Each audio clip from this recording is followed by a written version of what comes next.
ഹൈക്കോടതി ഉത്തരവിന് വിരുദ്ധമായി വെടിക്കെട്ട് നടത്തിയതിന് മരട് ദേവീക്ഷേത്രം വടക്കേ ചേരുവാരം ഭാരവാഹികൾക്കെതിരെ കേസ്. എക്സ്പ്ലോസീവ് ആക്ട് പ്രകാരമാണ് പോലീസ് കേസെടുത്തത്. ഇന്നലെയാണ് വെടിക്കെട്ട് നടത്തിയത്. വിഷ്ണു സുരേഷ് വിവരങ്ങളുമായി. വിഷ്ണു, കോടതിയുടെ കൃത്യമായ മാർഗനിർദ്ദേശമുണ്ട്. അവിടെ ഏത് തരത്തിൽ എവിടെ ലംഘനമുണ്ടായി എന്നുള്ളതാണ് കണ്ടെത്തൽ. വിശദാംശം.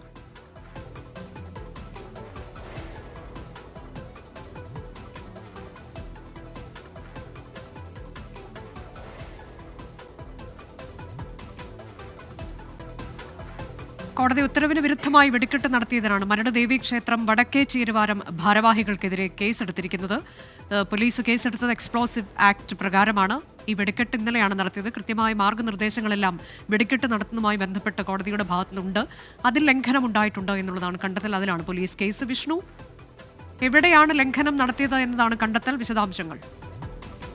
അനുജ, മരട് വെടിക്കെട്ട് വലിയ പ്രസിദ്ധമാണ്. കഴിഞ്ഞ വർഷങ്ങളിലൊക്കെ കാര്യമായി തന്നെ ആഘോഷിക്കപ്പെട്ട ഒന്നാണ്. എന്നാൽ ഈയിടെ വെടിക്കെട്ട് അപകടങ്ങൾ വർദ്ധിച്ചു വരുന്ന പശ്ചാത്തലത്തിൽ ഹൈക്കോടതി ചില നിയന്ത്രണങ്ങൾ ഏർപ്പെടുത്തണമെന്ന് ആവശ്യപ്പെട്ടിരുന്നു. ആ നിയന്ത്രണങ്ങളോടുകൂടിയാണ് ജില്ലാ ഭരണകൂടം വെടിക്കെട്ടിന് അനുമതി നൽകുകയും ചെയ്തത്. എന്നാൽ ആ നിയന്ത്രണങ്ങൾ പാലിക്കപ്പെടാത്ത പശ്ചാത്തലത്തിലാണ് വടക്കേ ചേരുവാരം പ്രസിഡന്റ്, സെക്രട്ടറി, അതോടൊപ്പം കണ്ടാലറിയാവുന്ന ആളുകൾക്കെതിരെ മരട് പോലീസ് കേസെടുത്തിരിക്കുന്നത്. ഉപയോഗിക്കാൻ പാടില്ലാത്ത സ്ഫോടക വസ്തുക്കൾ ഉപയോഗിച്ച് വെടിക്കെട്ട് നടത്തി എന്നുള്ളതാണ് എഫ്ഐആറിൽ പറയുന്നത്. എക്സ്പ്ലോസീവ് ആക്ട് പ്രകാരമാണ് കേസ്. ഇന്നലെ വൈകിട്ടായിരുന്നു മരട് ക്ഷേത്രത്തിൽ വെടിക്കെട്ട് നടന്നത്. ഇന്നും വെടിക്കെട്ടുണ്ട് എന്നാണ് നമ്മൾ മനസ്സിലാക്കുന്നത്.